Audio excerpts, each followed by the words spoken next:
Hello people, Dr. Wang is here recording. In this video clip, I'm going to do the textbook case of a capital structure. In particular, the name is California Pizza Kitchen. So you're looking at a company, and this company is thinking about some combination of a debt and equity. So right here, right now, actual structure contains 0% of debt, and in the proposed structure, there are actually three proposed structures. The company is thinking to raise 10%, 20%, and 30% of a debt in total assets. So the given terms here are like this.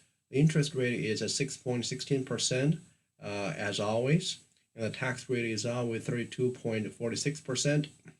So the company is earning the same operating income. We call it earnings before income taxes and interest. So that's the EBIT. So from the basic accounting knowledge, we know that from the operating income, we need to subtract interest expenses and then income taxes to get net income. And the net income belongs to the shareholders or the equity holder. So that's the cash flows generated from equity investment. And based on this net income, we're going to estimate the value of the firm's equity, or we should say the market value of the firm's equity. And the market value is different from the book value. Book value is purely determined by the numbers on the balance sheet, but the market value of equity is determined by the cash flows. So with this brief introduction of all the theories, let's just start doing this work. So right here, you will see the interest expense in the actual structure. Since you have a 0%, so basically that means you will have no interest paid, all right? So let me just write here. So it's equals to 0 debt times whatever the interest is. So you are paying no interest. And the earning before taxes is your EBIT minus 0 interest. All right, and the income taxes, well, you're gonna use the taxable income times the tax rate. All right, and the net income will be the earning before taxes minus the income taxes. So that's how we get this net income. And to get the other numbers in this proposed area, the only thing you need to do here is to use whatever the debt ratio times the interest, and also multiplied by the amount of debt. Well, you don't have the amount of debt here yet, so why don't we just go ahead and calculate the amount of debt? For example, in this 10% debt structure, I'm going to use the total capital, which is on the balance sheet, multiplied by the 10% debt. And then your equity will be your total assets minus the debt. All right, and I will drag it all the way to the right to replicate the same calculation for all the other two proposed structure. If you like, you can just decrease the decimal to make it look short and crisp. So right here, you're looking at a 20% debt level in dollar figure. This is 30% debt level in dollar figure. And based on the amount of debt, you can calculate the interest expense. So you are going to use a debt amount right here multiplied by the 10% interest rate. Oh, I'm sorry, not 10% interest rate. It's the 6.16% interest rate. And then drag it all the way to the right. And your earning before taxes would be your EBIT minus the tax amount. And then the taxable income, income taxes, you can feel safe to drag it all the way. So it is the tax rate multiplied by the taxable income. All right, and the net income, you can just do the same dragging. So it's just the difference between the taxable income and the income taxes. All right, and I will decrease the decimal to make it look similar to whatever the book shows. And for this debt portion, for the market value, the debt portion is basically the same because the market value and book value of debt is usually the same, right? So just borrow the number from the book value part. And for the equity value, right here, I have some notes.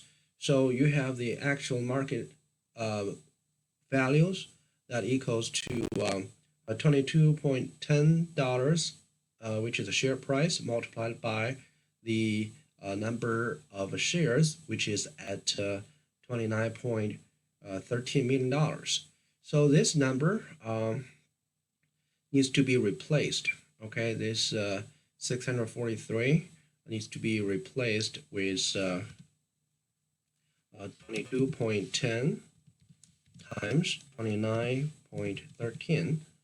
Okay, and I will, since it's in millions, this number of shares is in millions, but the dollar figure is in thousands. So I will multiply it by 1,000 to get to this equity market value. And then the total market value of equity is the $0 amount for debt plus the equity market value.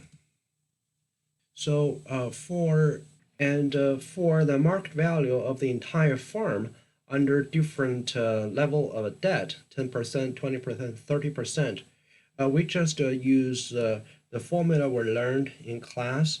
It should be the total value of the firm equals to the value of equity, okay, as it is fully financed with equity plus the tax rate, okay, which is a T, multiplied by the amount of debt.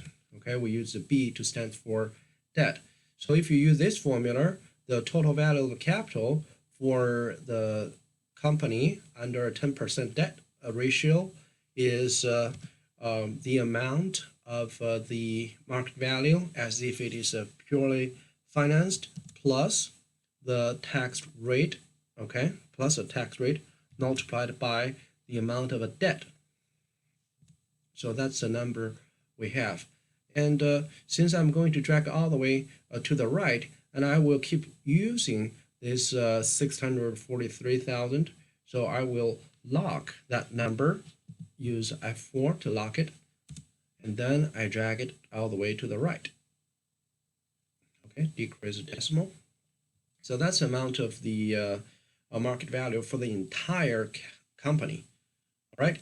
And then for the market value of the equity only, you just use the total minus the amount of debt. Okay, you know that when you sum up these two numbers, you will get to the total market value. So I just drag it, the whole thing right here. So what is really important here is to understand how the value of a debt financed firm equals to the value of a fully equity financed firm plus the debt ratio. Okay, so you should know that this part is the benefits provided by debt. The more debt you have, then the more taxes the company can avoid to pay, and therefore there would be more revenue, more profits left to the investors of the company. And these investors I'm talking about include both debt investors and equity investors. So for an investor group that combines both debt and equity, the company's value actually increases when the debt level increases. And how do we get this value calculated based on the amount of net income and also the amount of interest? We're going to do it in our case 31.